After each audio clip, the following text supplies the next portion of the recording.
Hello and welcome to Passion Universe. I'm your host, Oma Hagoma. I'm sorry for being away for so long, but I had to focus on my studies and I managed to travel to a few countries too. I'm pleased to share some good news with you. In July, I graduated with a first class degree in sport media, and in September, I also started my master's degree in sport broadcasting at Cardiff Met. I'm back now with a fresh mindset and an ambitious vision to position this podcast as a platform to spotlight para-athletes, which brings me to my first guest. He's a highly decorated athlete in both wheelchair basketball and para-athletics as a T35 classified athlete. Please welcome to Passion Universe, one of my teammates and my good friend, Will Bishop. Will, how are you doing? Good, thank you, mate. Thank you very much for having me. I feel honoured to be the first one in your new season, so looking forward to it. My pleasure.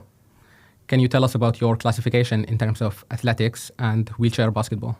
Well, para sport and classification, that is a long conversation in itself. But so in my athletics, I'm a T35 athlete. My impairment being I've got diplegic cerebral palsy in both my legs with some effects in my hands. And then my classification in wheelchair basketball is I'm a three-pointer internationally for both sports. So T35 for athletics and three-pointer for basketball. How does your condition affect you on a day-to-day basis? I would say a lot of how my condition affects me is a lot pain-based. I do get a lot of pain, particularly in my hips and my legs. But then the effects that other people will see is my balance and coordination is very much off at times, which is quite entertaining to see. The strength of my legs just isn't there compared to someone who's able-bodied, and just get a lot of fatigue as well. So day to day, I try and maintain like a so and so forth normal lifestyle, so to speak. But then if I was to do a big day, like I'll be in bed a lot. Like the fatigue will catch up with me and the pain will catch up with me eventually. So yeah, I don't think my day-to-day life is affected too much. It's just what I do then has a knock-on effect for the next day, so to speak, with the pain and the fatigue. That's really interesting. Can you take me back to the time you became aware of your disability? Aware of my disability? So I was officially diagnosed when I was 2. But I feel like when you're a toddler, like nothing phases you. I've got a little sister who's 7 now, but I remember when she was a toddler, like she wouldn't think about anything. She'd be running around screaming or whatever. I was the same. I was very sporty, always out and about. I just feel like the first times it would really affect me was when in the playground, when you do grow up a little bit more in primary school, like I would just lag behind because, like I say, I was very sporty, but I'd always just not quite be there. And then I'd trip and I'd fall a lot. And then a key example of this is probably like in football, because I used to play a lot of football growing up. I'm a massive Liverpool fan. And I'd be playing football in the playground and I will fall a lot. I'll trip and fall, and I probably still will now if I play football, to be honest. And everyone would like accuse me of diving, which is not nice because especially when you're a kid, they'll jump on it, dive, cheat, or whatever. It doesn't sound like a big thing, but then that was kind of the first thing that really stuck with me, like you say, first thing to feel like it affected me. And then moving on from that, then as a kid, when I've still not too different from my peers, but you can start to see the differences appearing. But ability-wise, I was quite good at football when I was younger. I used to play a lot of CP football. I played for Brighton and Hove's CP football team. Same with Liverpool FC eventually when I moved to North Wales. But in primary school, I wasn't selected for the football team. And the reason was because I had a disability, which I feel like that was the first time I was really like, oh no, like this is going to hold me back in areas. So yeah, I hope that gives you the answer that you're looking for. Yeah, absolutely. That's quite poignant for me. What is CP football for people who don't know? Cerebral palsy football. It's football for people with cerebral palsy, I suppose. But that was my first competitive sport that I played. I played cerebral palsy football against other Brighton and Hove Foundation teams. And yeah, it's no different to anyone else. It's just kind of inclusive of everyone and their impairment, which is nice. And then, like I touched on, I was able to do that for Brighton. And then I moved up and played for Liverpool for a while. But yeah, I massive football fan. So football is kind of where my first passion for sport was ignited, really. Amazing. And how did you find getting into athletics and wheelchair basketball? Well, they're two kind of different stories in a sense.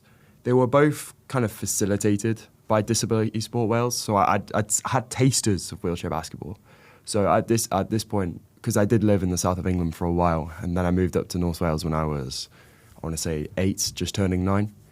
And so I would have been 10 or 11, final years of primary school. And I had a mate who was a chair user. He said, "Oh, I go play wheelchair basketball, Real Raptors." I was like, "Oh, great, that sounds like so much fun. Like, I'll go and give it a go." Because I'd seen those snippets through Disability Sport Wales and my Disability Sport officer in Denbighshire in North Wales. So I went along to the club and I just played, and they thought I was there as my friend, Ben's friend. Like, they didn't actually know I had an impairment at the time. Yeah.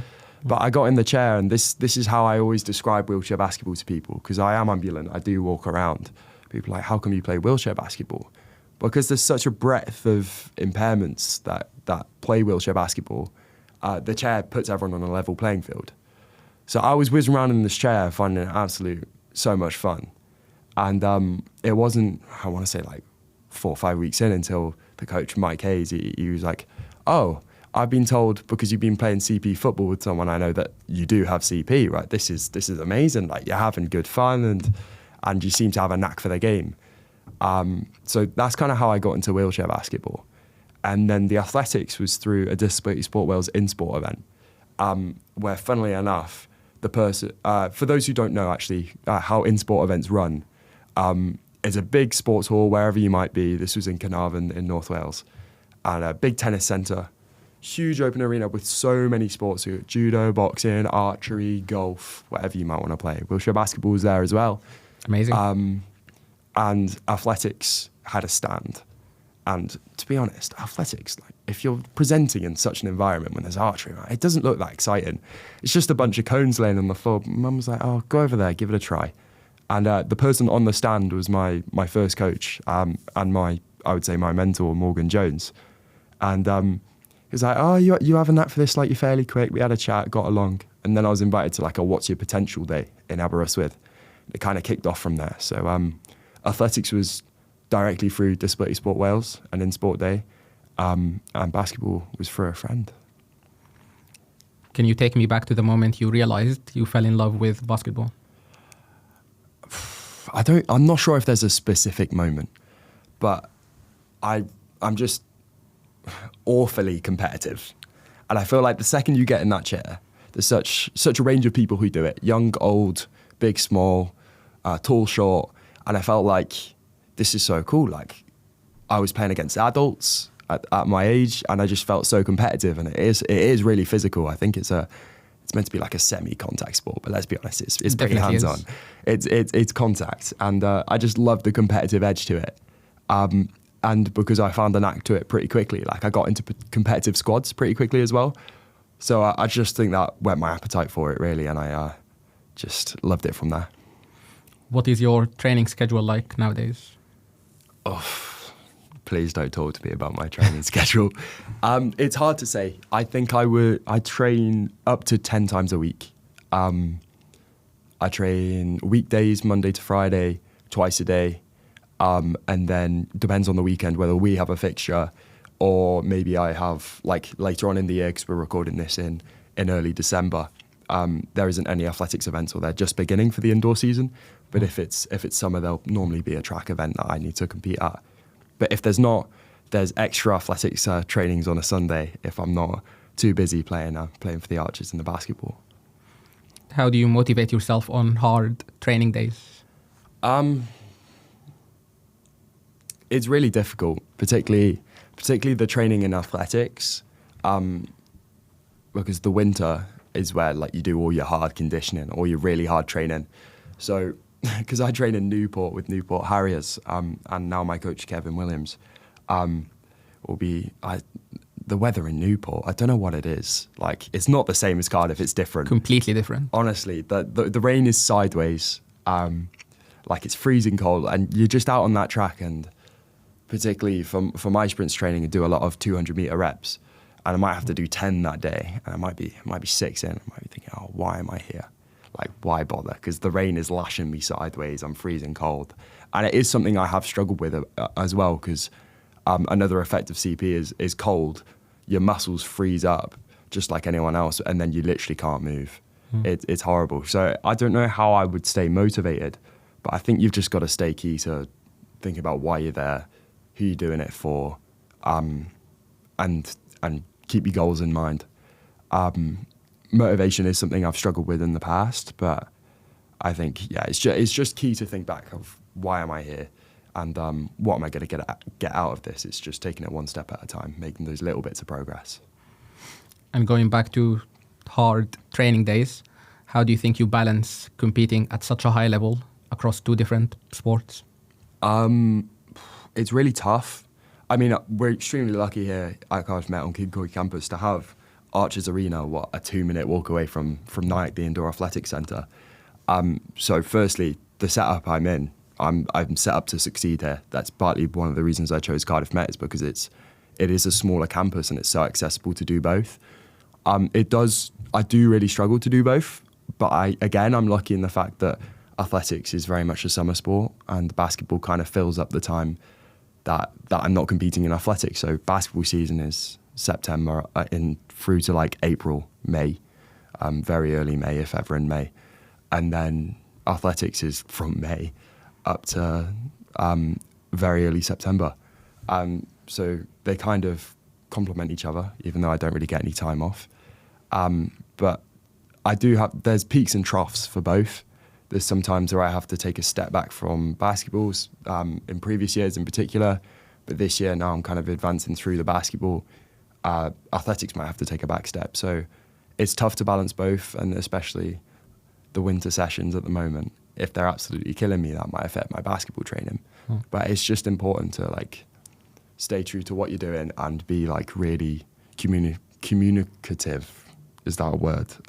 Just be really honest and open with people about how you're feeling and how you're doing. And there is that support out there for me, luckily.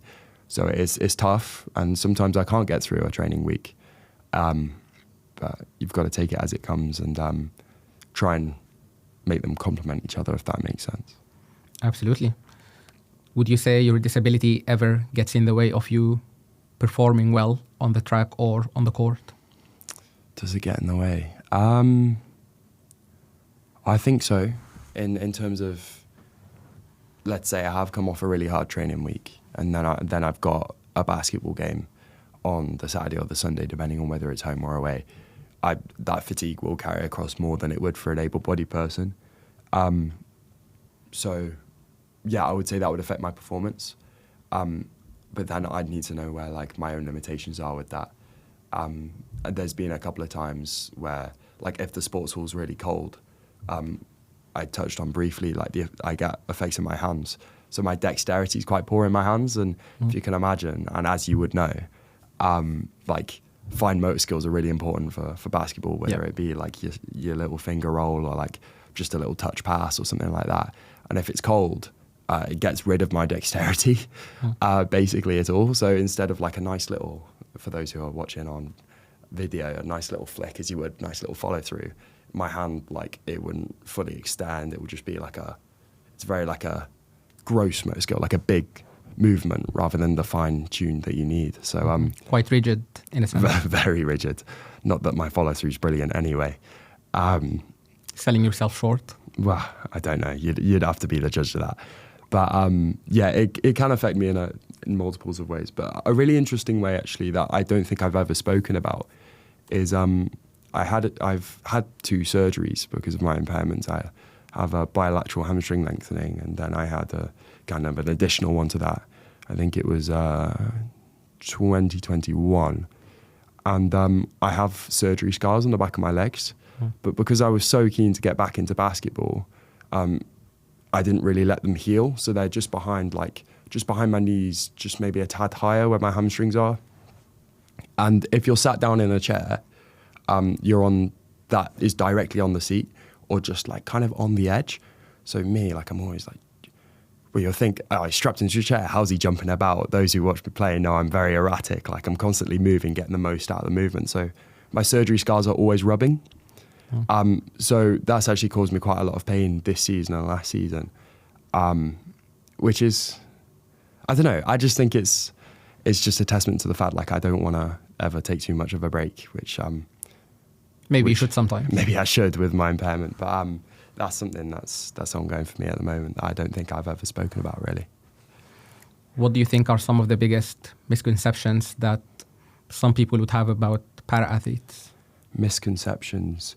I think legitimacy is That's a big one. Is a big thing because people think, is this person just at the Paralympics because they've got a disability and they do this sport? No, like it's incredibly competitive, and if you think how difficult it is for an athlete, an able-bodied athlete, to get to an elite level, think of that. But then add everyday struggles that. So we're elite athletes despite our impairment, not because of our impairment. I think that's really important.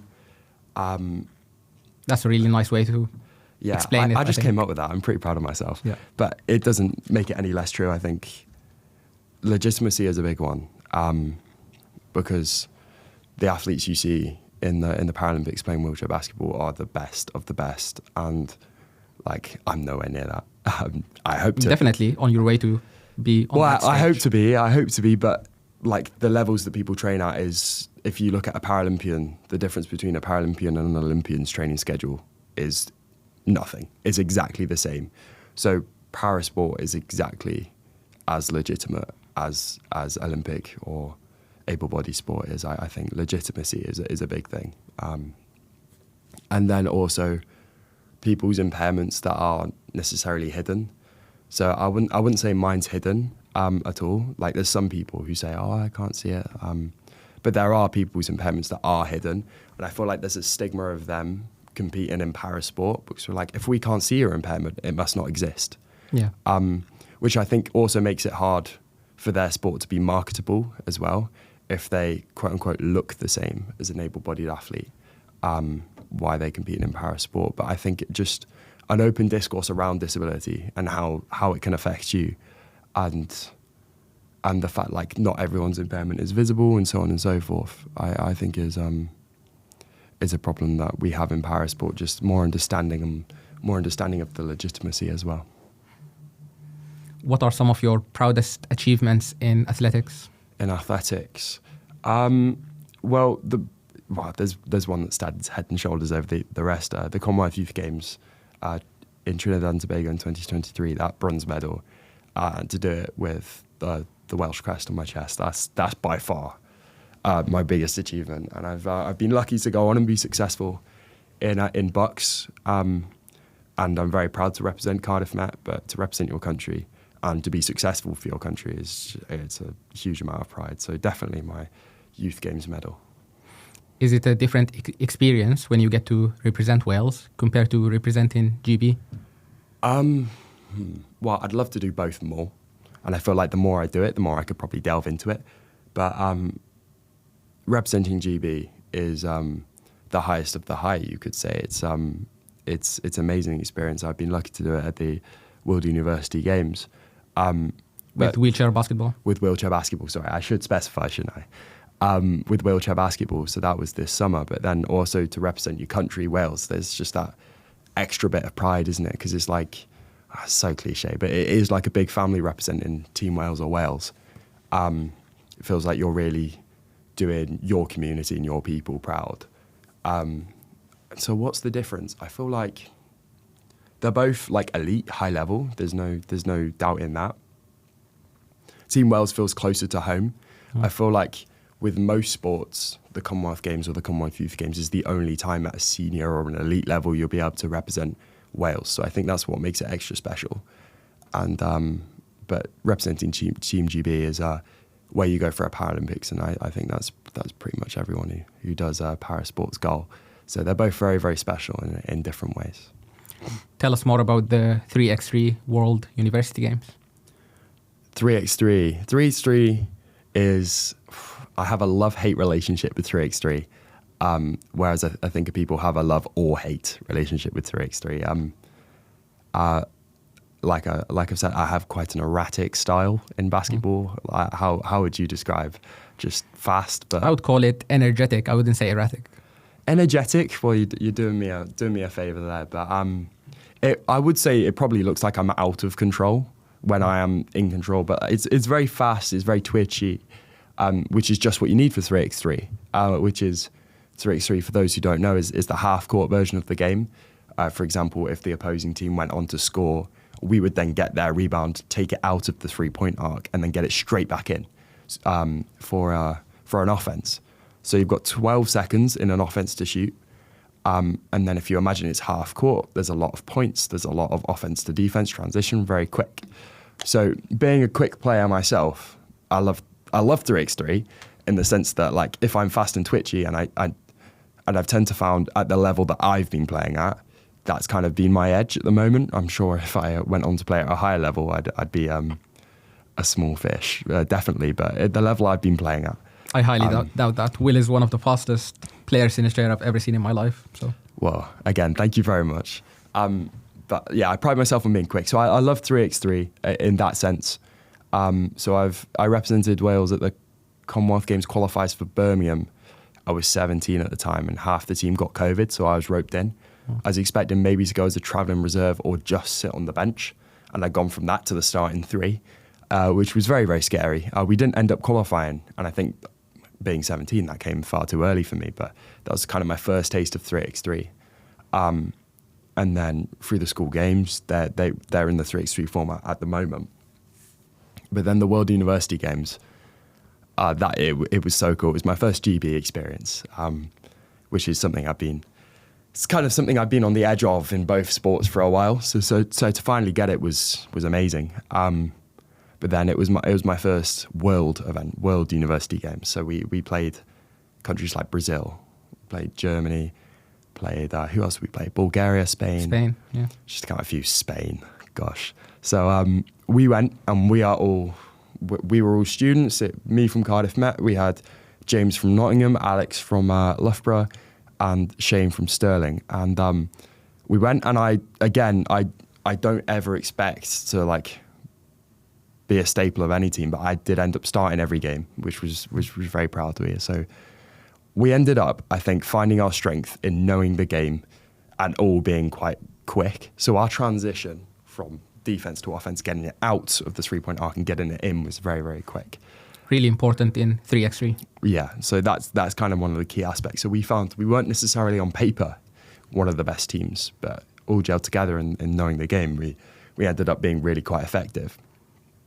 So being in that environment, firstly, the World University Games, which I didn't know existed before I went, but apparently it's the second biggest competition in participation for a multi-sport event in the world, bigger than the Commonwealth Games, apparently. So bearing in mind, I've never heard of this competition before this, but I love the FISU World University Games, don't get me wrong. Mm-hmm. But the opening ceremony was in a football stadium, and there were 25,000 people there. I thought, wow, okay, incredible. This is a lot bigger than I thought it was. And it was just like an Olympic opening ceremony where you've got all the countries called out and they all walk out, and there's 25,000 people there. So I've suddenly gone from, this is a really cool opportunity to represent GB, I'm really proud, to I might be out of my depth here. So it was really quite scary. But come the first couple of games, we played really, really well. And then we had to play Spain. And those who know wheelchair basketball, as you do, Spain is the place to be if you're a professional basketball player. Is the creme de la creme, is the top league in the world. The heaven of wheelchair basketball, essentially. It is, yeah. And they would have been students in some capacity, having been there, but they rolled out some quite big stars. So every single bar one, I believe, so the squad's 4, so 3 of them, they were all Paralympians.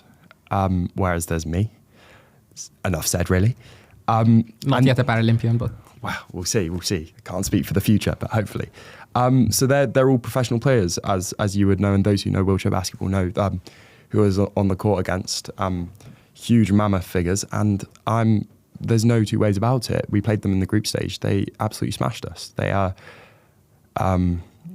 tore us a new one, if so to speak. Sorry to not stay so PG, but what would you say that experience taught you? Just because you see Paralympic wheelchair basketball on the TV, but you can't understand what it's like to play at that level or against that level until you do it. So it was a great experience, and I found if I'm absolutely out of my depth skill-wise, I can just really claw on like my athletic attributes or like just my mental attributes. So I just try to make their lives as difficult as possible. So if anyone went back to watch the game, I tried to make it as scrappy as possible. So we had a little comeback towards the end, but we were out of our depth. And then in the quarterfinals against Germany, home nation Germany, that was the best atmosphere I've ever played in. The Germans also, they have really well-coordinated chants. They're always like, they know what they're doing. We played a nail-biting game against them. Again, they had a Paralympian on their team. And I think, I know at least two of their including the Paralympian, they're professional now. So we played a nail-biting game against them, then played Brazil, which they came out to the Mascanada, their typical music, Really impressive. Yeah, it really gave a good vibe. But they were the team that were most similar to me, my play style. So they were all very quick and twitchy. But they're brilliant lads, actually. And going back to the game's atmosphere, I managed to swap kit with them, which was brilliant. It was a great community atmosphere off the court. But on the court, it was very aggressive. And then after that, played the Americans. And I think anyone's dream scenario, if you're in a basketball world, is to play the Americans, because America, unfortunately, is their sport. It's basketball. And as we see on the media, and as I saw in person, this particular team, and I don't know, I can't speak for all American teams ever, they like to talk a lot, as you will see on really chatty, really chatty, which isn't necessarily my style, but it became my style for that game. And we beat them, and we beat them well, which was a very proud moment for me and for the team. And then we had to face Spain again in the final. Again, all professional, all Paralympian. But it was just a brilliant experience to share the court with players like that in an atmosphere like that. It was very, very cool. I didn't have my best personal game, but I feel like we saw everyone on our team's true character, because you have to also self-manage in 3x3. You have to sub each other in and out, and the game followed suit from the group stage game, where we were getting smashed again, and then we fought back, and we didn't end up winning. We lost by 3 points, but I think we could really take away a lot from that game, and I feel like I draw a lot on my experience from that game in terms of I can't contextualize. I think if we're struggling in National League, I think back to that game and the quality of the game I was in, and I can kind of take confidence from that. Yeah. From that experience. So I feel like I could take aspects from that into the athletics for sure. In terms of mindset, that was a brilliant just game and environment to be in. But I learned an awful lot out in Germany, because that was my first, barring the Commonwealth Games qualifiers where I was too young, too out of my depth. That was my first high quality basketball event, which is what I hope to do in the future. But that's a very long answer for one question. Really insightful. Definitely a really defining experience for you, and 100%, you came away with a silver medal. So yeah, and it opened a lot of doors, which I'm currently trying to chase at the moment. How would you reflect on the wheelchair basketball season so far with Cardiff Met Archers? So far, well, we have this brilliant player who's come up from Division 2, who's causing the opponents all sort of problems. His name is Omar Hagoma. Thank you. Let's make it about you. Forget about me for a second. No, but it's a different shaped squad. We lost 2 key members last year, and I think we definitely had some teething problems. But I feel like now we're coming good. So our first 2 games were against London, weren't they? Yeah. And they are the top team in our division. We forecast them to win.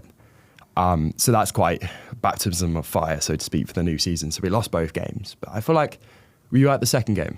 I was, yeah. It was a really challenging game. Yeah. So. it was challenging, but I felt we improved from the first, Yeah. which was important because they beat us good on our home court. So we Definitely had the first like two a games. definitely a good fight against them. Definitely, yeah. And then was it Exeter after that? Yes. So we're 0-2 at this point. And then we play Exeter, who have two like exceptional players, don't they? Particularly this one forward. And that, I think, is where we kind of really came together as a team. And you did a really, really good job Thank you. getting out there forward. Yeah, you talk about me being so quick, but I try my best. I don't know anyone in a straight line who's any quicker than you. Thank you. And particularly in the chair you're in at the moment. I can't wait to see you in that new chair. Which is not designed for me, but by the way, but I'm getting my new one quite soon, actually. So. Oh, honestly, that's going to be leaps and bounds for you because I could not do what you do in that chair. It's amazing. So we beat Exeter, and that was my first game as captain, actually. I've become captain of the National League team this year, which I'm quite proud of. And I'm still, as we were discussing outside, I'm still trying to find my feet in that role. And then we played, so we were 1-2, and then we played High Rollers, which we just didn't click that game. That was a game on paper we felt we should win, but they're a very experienced team, so they beat us. So that was by like 2 points. 3-1. And then did you play in the Exeter away game? I did, yes. Yeah. Yeah, so we lost by 6 points, but we beat them at home. So we did, yeah. And that was a very highly rotated team. Really competitive again. Yeah. So I wasn't there, but then a lot of the other players weren't there as well. We had players step up from Division 2 in that game. So yeah, I feel like that was a really good game for the club as well, to see kind of where everyone was at. And a lot of those players who played in that game are now finding themselves like on the squad for the Division 1 team as well. Really nice to see. Yeah. And then we've played Surrey Niners twice, 89ers, and we've won twice in 2 really nice games, really good games. So we technically still have a losing record now. We're 3-4, so 3 wins, 4 losses. But I feel like there's some real big positives to take away. And I never like to get ahead of myself. I like to see the next step. But I see no reason now why we can't go on and win all of our remaining games. So I feel like we're in a really positive spot, and I'm in a really positive spot personally with the basketball. Yeah, how are you feeling about it? Because you've had a breakout season, my friend. Thank you. I think it's really promising, like where we are at the moment in terms of the squad. So really gelling together, communicating, just playing some really good basketball. So 100%. And and basketball's so amazing because we've got, I don't think anyone on that team or that's played this season has the same impairment as each other, if I'm right. So you've got such a range of impairments playing there and such a range of classifications. And like I say, it's totally different from last year. So I just feel like we've gelled now. I feel like we've gelled well under my leadership. Joke, I like that. Joke. Yeah, I'm really enjoying this season. And I'm looking forward to what's to come. Would you say your play style has changed this season? You definitely stepped up in terms of scoring more baskets, I would say. Yeah, that's always been my weak point. I feel confident in my own ability to in all other aspects of the game other than scoring. I feel like it was really underdeveloped and still is underdeveloped. But with that change of the team and my new role, I've had to step up the scoring, like you say. So it's been different from last year, but I feel like the challenges I've allowed myself to improve in those areas. It's forced myself to improve in those areas. So yeah, I've really enjoyed like a new role and picking up more points. And I think going forward, that's crucial to my development as a player if I want to go further. So yeah, scoring some more points is always really nice. Tell us more about the setup at Cardiff Met Archers in terms of wheelchair basketball, the facilities, coaching staff, and so on. Well, again, touching on some of the key reasons I came to Cardiff Met is the facilities at Archers Arena are sensational. They're the best in Wales, without a doubt. And the setup we have here is we have Inspire a Generation. So we have kind of not a participation team because they're still competitive games, but those who are looking to get into the sport. Then we have a Division 2 and a Division 1.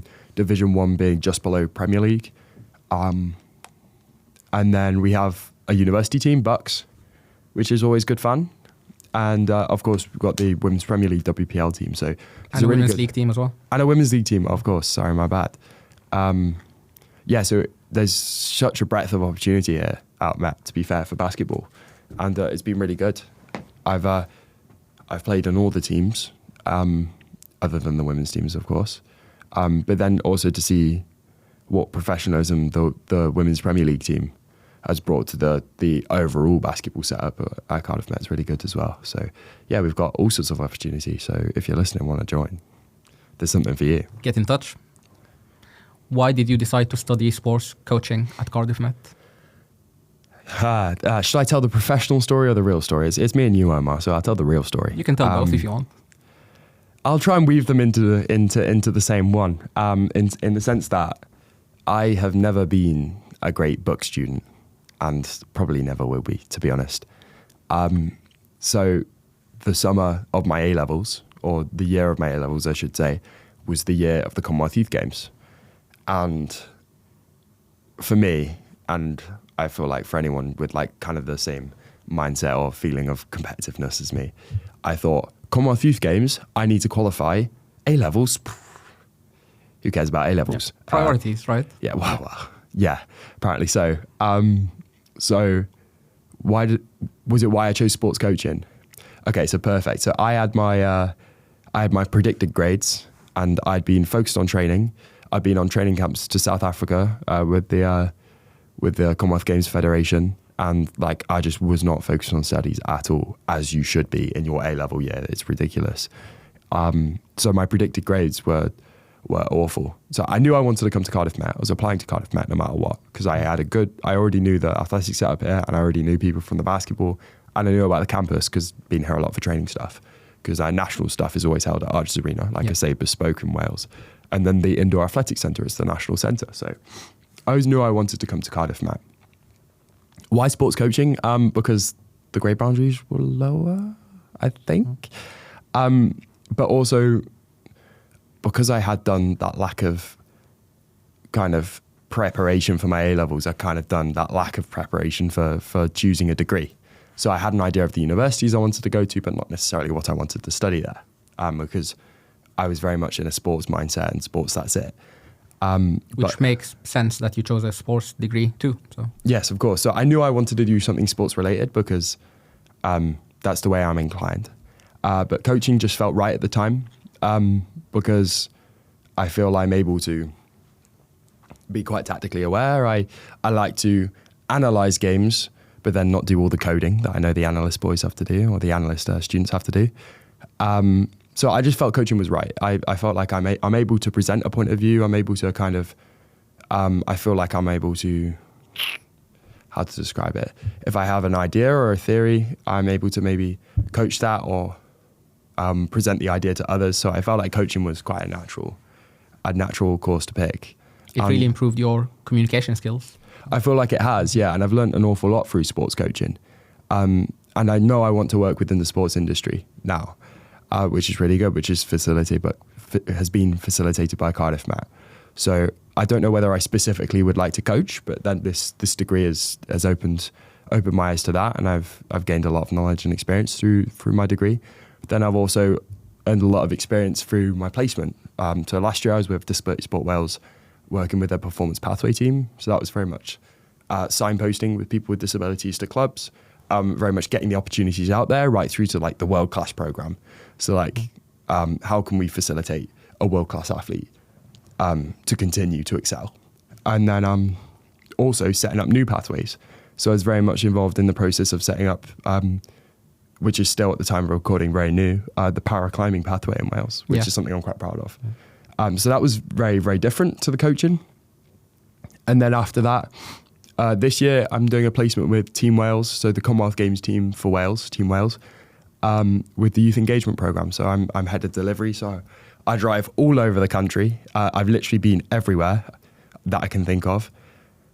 And I deliver sessions on the Commonwealth Games, what they are, the history, the values, and I come along with a Commonwealth athlete who will then run a little Q&A, talk about themselves, and then run a practical session for the kids. So I very much had like a breadth of experience of like diversifying my skill set. So I know I want to do something within sports professionally, and I want to continue my own sports career.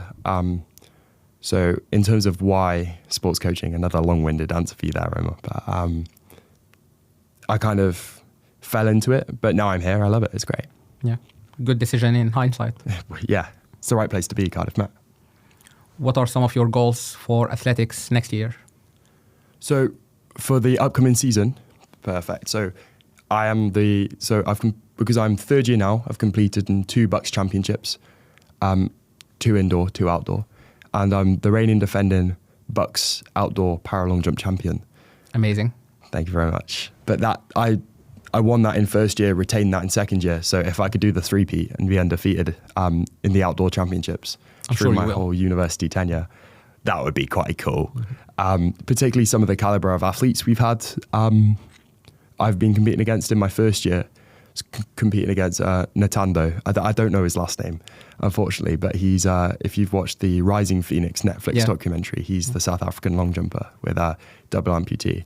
Managed to beat him, which is quite cool. Yeah. So because it's a mix of classifications, it's judged on RASA points, so you get more points based on how close your performance is to the world record, if that makes sense. Did I explain that well? Mm-hmm. So I won on RASA points because it's a mixed classification event. So I put up good fights against good athletes to keep my title. So to do that a third time would be very, very cool. I've still not won the indoor championships yet. It might be a bit bold to try and win that because I'm never quite there at indoors, but again, would be a bonus. But my athletics, I'm very focused on Bucks. I think that's my big one. And then after that, kind of have to see how those results were and kind of where I'm feeling with my sprints and my jumps. And then if that leaves me in a good spot to maybe represent Wales in the summer, that would be amazing. But Bucks is the first and foremost goal. And if I achieve that, then kind of everything can spring onwards from that. How about wheelchair basketball? Any goals? Yes, lots of goals for wheelchair basketball. How do I come across not too presumptuous or too expecting it all? So I'm in this... Ambitious, I would say. Ambitious, okay. I would love to be on the GB Under-23 team for the European Championships coming up. I'm currently in a trial process for that, the second trial being on Monday, the 15th of December, those who really want to know. So I don't know where I'm at with that. It's a trial process, but I'm working as hard as I can. I felt it went well last time, and I feel like I've made good improvements since. So I'd love to be on that team, to represent GB again, to do it for a second time. Now I've done it once, so I've got the taste for it, if that makes sense. And then next year, because I'm in third year, I graduate, and I'm not sure if I'm in a headspace at the moment to do a master's. So that might change, of course, and I'm not closing any doors. I never like to close any doors with any opportunity. But I've got to sustain myself. I've got to be a real adult, because I'm an adult now, but I'm a student adult. I don't know how much that counts. So, excuse me. So wheelchair basketball, as we've touched on, has professional paid leagues. So if I could go abroad and play basketball as a job, that would be amazing, because who wouldn't want to watch a sport? It's anyone's dream, really. Yeah. And then get paid to do the sport? That's so cool. Yeah. Whereas there aren't those opportunities to be paid for athletics, kind of without sponsorship or representing GB. So I don't know. I've kind of, at this point of recording, I haven't kind of made my mind up where I want to be, but that's a real possibility for somewhere I want to look towards to play professionally. What do you like to do outside being an athlete? Do I have time being outside, being an athlete? When you have time. When I have time. Sometimes I have time. I just like spending time just relaxing, because it's quite an intense world. I try and find the time sometimes to play Xbox. I used to be a massive gamer. I'm not so much anymore. What games did you used to play? Played a lot of FIFA, a lot of first-person shooters as well, but mainly FIFA, to be honest. And then I'm really late to it, and being like a basketball athlete, but I've started now playing 2K. Finally. Yeah, you would just in the last, I want to say like half year, I've started playing 2K, so I am awful. But good thing is, all of my friends are awful too, so I don't look too awful overall. But I'm sure, do you play 2K? Sometimes, yeah. I'm sure you'd absolutely smoke me. Probably not, no. I've got no idea how to run any plays. I just run up the court. I can play reasonable defense and then shoot the ball. Same. But I don't. Well, there we go. We should have a game. Yeah. So yeah, I love spending time with my friends and my girlfriend Libby, who's also a wheelchair basketball athlete on the WPL team. Expect a Libby episode quite soon as well. Oh yeah, she'll be good to talk to. Just don't talk to her about me. She'll tell you all I'll sorts try of not to. stories. But yeah, just spending time with those who I'm close with, and maybe gaming sometimes. But also go-karting is something that I've missed out on since I've been in Cardiff. In North Wales, I loved go-karting. I want to get back into it because I just love that competitive edge. What do you think there is anything we haven't covered that you would like to talk about? That I'd like to talk about. Well, do you ever talk about you on this podcast? Because you are... Occasionally, I do. Because you have a very good story yourself. What would you like to know? What would I like to know? Well, how did you get into basketball? Because your progression in the past couple of years has been exceptional. I've seen your Cardiff Met side, but how did that story begin for you? Thank you. It's quite a funny story, actually. So in high school, we had an English after-school club for people who speak English as a second language. So I went along to that. Yeah. And I was always just constantly talking about basketball. So Oh, yeah? through the club, they facilitated a team for us, or fielded a team for us from the high school to compete at the Inclusive Zone tournament at Cardiff. No way you did in zone. Yeah, so Oh, I always wanted to do that. It's so cool. it's So really that's how good you fun. started? Yeah, that's how I started. So I came to Cardiff Met in 2017, Yeah. played in that tournament. We came third, even though like most of the people I played with Yeah. did not have any basketball experience. And was that your first time in a chair playing? first time in a Oh, chair wow. playing And you still basketball? got third. Fair play. Yeah, so first time playing against Dan May, one of our good friends. So, Oh, yeah, of course. yeah, like he showed me like such a high level of basketball that made me want to do it even more. So, Of course. and then I was scouted by Joe, the club manager here at Cardiff Met. So, Yeah. yeah, Oh, that's brilliant. You played in zone. yeah. In zone's really cool because that's the only time you will get that direct crossover between running basketball or the traditional game of basketball loved and it. wheelchair. Yeah. So yeah, in zone basketball. They should bring that back because I haven't seen that around. Absolutely, yeah. It's since 2017, I would think, love was the to last play time. that. Imagine how good our Cardiff Met in zone team would be. Oh my gosh. Yeah. Because it's two wheelchairs in the middle and then two runners on Two, the outside. yeah. All right. Me and you in the middle. And then We could definitely cause chaos. exactly with Yeah. the speed. And then some of the running boys on the outside because we obviously have a huge running basketball setup here. That would be amazing. Yeah, I would love to do it again. Yeah, so Anyone listening, Yeah. make it happen. make it happen, please. We've got a short amount of time because I'm going to graduate and I'm selfish. I want to do it because I always wanted to do it in school. That is so awesome. Yeah. So then you say you had a passion for basketball. Like, when did that begin? So it started all the way back home in Sudan. We had a hoop like downstairs where I used to live. It was like a complex of apartments, Yeah. essentially. So I used to go down there pretty much every night and just shoot hoops in my day Shoot chair. hoops. So, And then did you watch it? Watch much basketball at the time? not a lot, no. I didn't even know like para sports existed at that time. So I was just Amazing. So shooting hoops. that was pure love for the game. literally Nothing else. just to stay active, really. Honestly, that's amazing. Yeah. Okay, cool. And would you ever have like a chance to like represent Sudan? I don't know how. We don't really have a team in Sudan. Like Okay.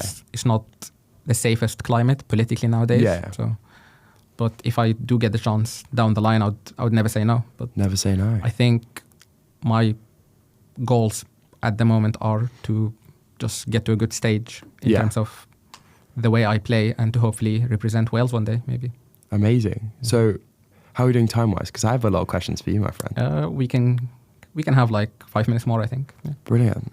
So when is that new chair of yours arriving? 3 weeks from now. 3 weeks from now. And is it Performax? Am I Yes. right? Mhm. Brilliant. And is that made to measure for you? It is. I'm so excited. Yeah, me too. I I'm so excited. can't wait. Because 3 weeks from now, just after Christmas, and our next game is late January. honestly. Yes. So you're going to have a little while to bed it in as well. Oh my gosh. Honestly, varsity as well. Yeah. You just absolutely bombing it around. I can't wait for varsity. I don't feel like I've made the most of it the last 2 years. Why? Because I've kind of prioritized the, instead of like the atmosphere, I've kind of been a typical student and used that like as like, oh, I'm gonna drink lots and I'm gonna have too much fun. But this time I want to go out there in front of all those people, particularly in Bath as well, just for this, like, and try and score so many points because I've kind of had fun with it a little bit. But I feel like you in that new chair and and a kind of new mindset towards it, we could really tear it up. Absolutely. So, I look yeah. forward to it. Yeah. So I look forward to the rest of the National League season with you, Yeah, me particularly too. in that new chair. That's brilliant. And that's amazing, mate. Thank you so much for being here with me today. I really enjoyed this chat. No worries at all. Anytime. We've been talking about it for a while, haven't we? Absolutely. Yeah. We'll have to do it again at some point too. And thank you to everyone who's been listening to me nattering on this whole time. I hope it was enjoyable. It took something from it. Definitely. Before I let you go, we have a tradition on the podcast where the guest leaves advice for the next guest without knowing who they are. Put me on the spot here. But the first thing that springs to mind, particularly as a dual sport athlete at the moment, is never close any doors. Take every opportunity you can, but then never let anyone tell you what you can and can't do. Because, of course, growing up with a disability, people always tell you your limitations. But then I've always had people saying, you've got to pick between the sports, you can't do both, you can't sustain it. And I feel like I've done it both to quite a good level now. So you've done a brilliant job so far. Thank you very much. So never close any doors. Take every opportunity you can and always stay true to yourself. Don't let anyone tell you what your limitations are. I love that. Thank you. No worries. Thank you very much for having me. Thank you. And I hope our listeners took something away from this conversation. I'll be back on the 7th of January, hopefully with a new episode. Just to give everyone some time to enjoy the Christmas break. And have a lovely Christmas and Happy New Year. Thank you. Thank you.